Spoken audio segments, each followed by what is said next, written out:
আধুনিক রাস্তাঘাট, বিশাল শহর, উঁচু ভবন সবই আছে। আছে স্কুল, হাসপাতাল, বাজার, এমনকি আলো ঝলমলে সড়কবাতি। কিন্তু অবাক করার বিষয় হলো শহরে নেই কোনো মানুষ। চারপাশে নীরবতা, যেন সময় থেমে গেছে।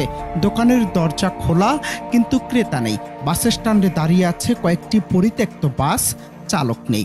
ঘড়ির কাঁটা চলছে, অথচ কেউ আর তার দিকে তাকাচ্ছে না। কেবল বাতাসের শব্দ আর ফাঁকা রাস্তায় ধুলোর ঝড় মনে করিয়ে দেয় কখনো এখানে প্রাণের সাড়া ছিল। প্রশ্ন হলো, কেন মানুষ ছেড়ে চলে গেল? কি ঘটেছিল এই শহরে? ছিল কি কোনো ভয়ঙ্কর দুর্যোগ, নাকি রহস্যময় কোনো অভিশাপ? উত্তর ইউক্রেনের নাগে অবস্থিত প্রিপিয়াট শহর একসময় ছিল আধুনিক নাগরিকতার প্রতীক।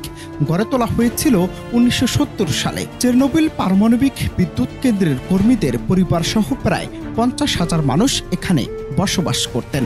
স্কুল, হাসপাতাল, দোকান, সাংস্কৃতিক কেন্দ্র, এসকলেটর, মুভি থিয়েটার, খেলাধুলার মাঠ সবই ছিল শহরের জীবন্ত চিত্র। কিন্তু 1986 সালের 26 এপ্রিল চেরনোবিল রিয়েক্টর 9 নম্বরে ঘটে ভয়াবহ দুর্ঘটনা। এক বিস্ফোরণের ফলে পারমাণবিক বিকিরণ ছড়িয়ে পড়ে পুরো এলাকা জুড়ে। শহরটি তখন জরুরি ভিত্তিতে খালি করানো হয়। মানুষদের দ্রুত সরিয়ে নেওয়া হয় মৃত্যুর ভয়াবহতার আশঙ্কায়। বিকিরণের মাত্রা এত বেশি হয়েছিল যে ধীরে ধীরে সব জায়গায় প্রকৃতি আর ঝরাপাত, রড, দেয়াল সবকিছু ঘিরে ধরেছে শহরটিকে। প্রিপিয়াট এখন একটি নিষিদ্ধ অঞ্চল হিসেবে পরিচিত। প্রশাসনিকভাবে প্রবেশাধিকার নিয়ন্ত্রিত এবং সাধারণ মানুষ সেখানে যেতে পারে না।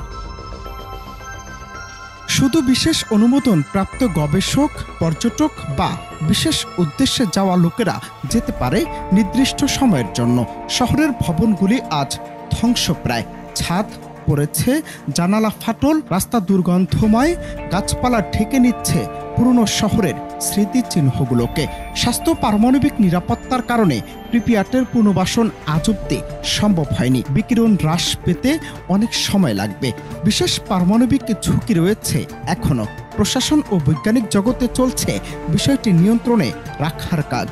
রিয়েক্টর ও পার্শ্ববর্তী পারমাণবিক বস্তুগুলো নিরাপদ করা, স্থানীয় পরিবেশ মনিটর করা এবং ধীরে ধীরে বিকিরণ কমে যাবে কিনা দেখার কাজ চলছে।